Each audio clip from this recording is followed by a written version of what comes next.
trainer Mikey. Now here's an object that will hide under one of these three silver boxes. So where do you want to put this object? On your left, on your right, or in the middle? Now which side? Left, right, or middle? Okay, so let's put it right here. Now let's go on our second bird, Damsel. Damsel is our super breasted cockatoo. Scientific name, Kakatua galerita. They inhabit in our woodlands and forests along the east coast of Australia.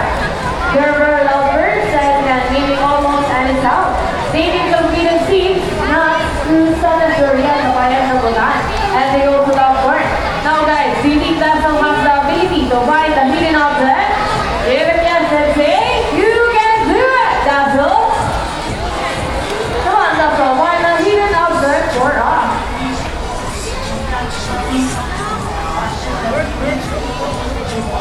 And she found it! The roller coaster Damsel reached Trainer Jerry.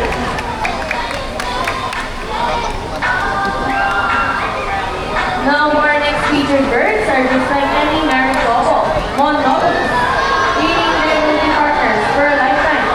Pretty romantic, right? But as many couple will attest, in a relationship, there will always be battle.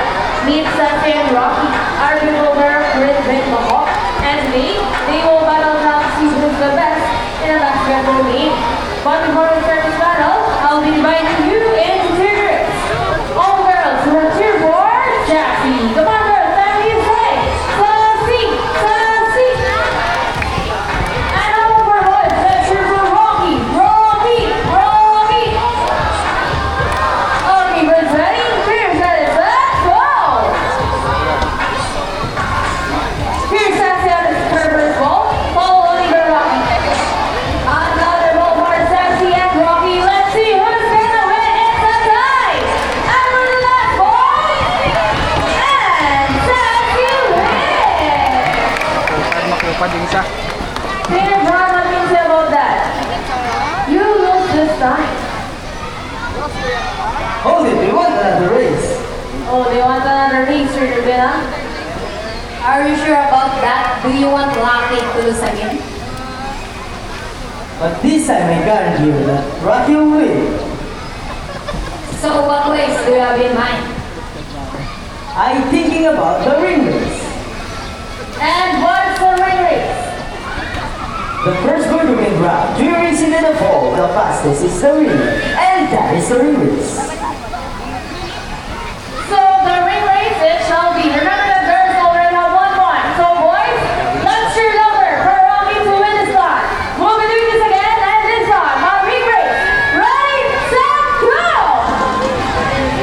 Here's Robert's first ring. Okay, what's happening? Sassy pick up the 3 rings at the same time. Hold Robert's back. And the winner is Sassy. Our round for Sassy and Rocky with Trainer John and Trainer Bina. Up lahat eh.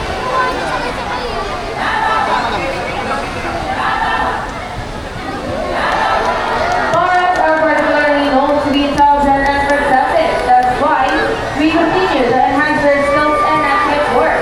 Here is Sassy once again, and she will show us how intelligent she is by putting the shape back to its correct slot.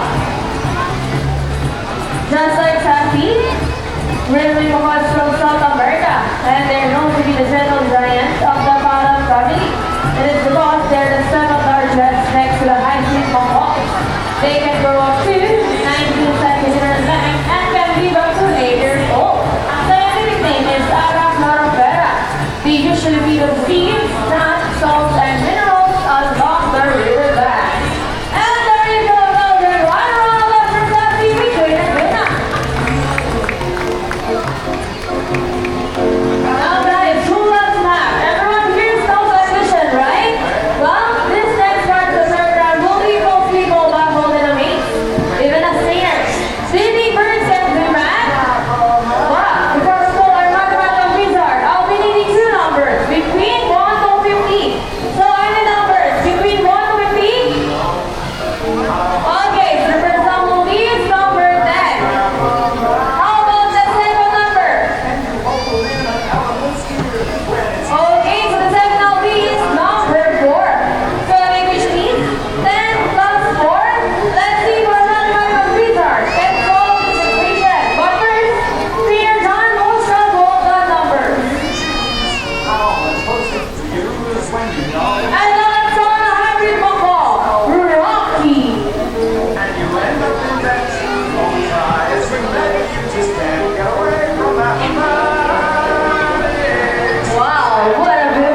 one. This one, I need an adult volunteer with 500 peso bill. Once again, Plus 400. an adult volunteer with 500 peso bill. Just raise your hands, and my co-trainer will choose one.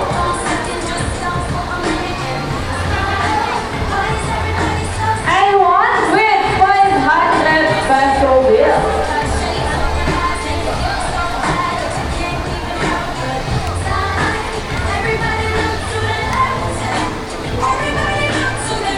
Who wants to be our lucky volunteer for today? Okay, and we've got one already.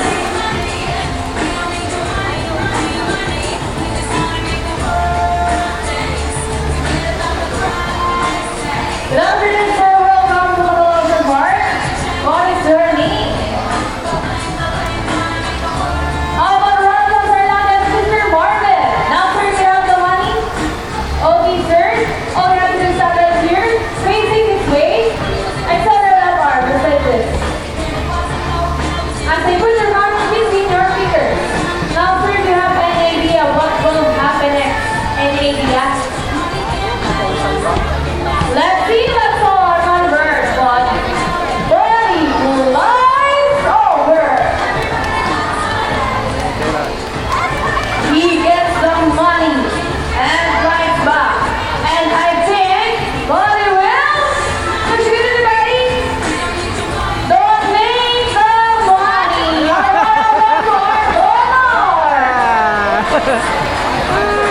Sir, before you go, I have a question for you. Did you know that Manila Ocean Park is also a rescue center for birds?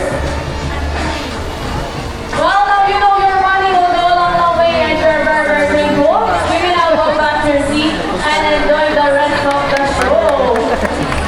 Anyone else have one? 1,000 pesos will be signed. Anyone? No more? Sir Marvin, excuse me, are you okay? You look so sad.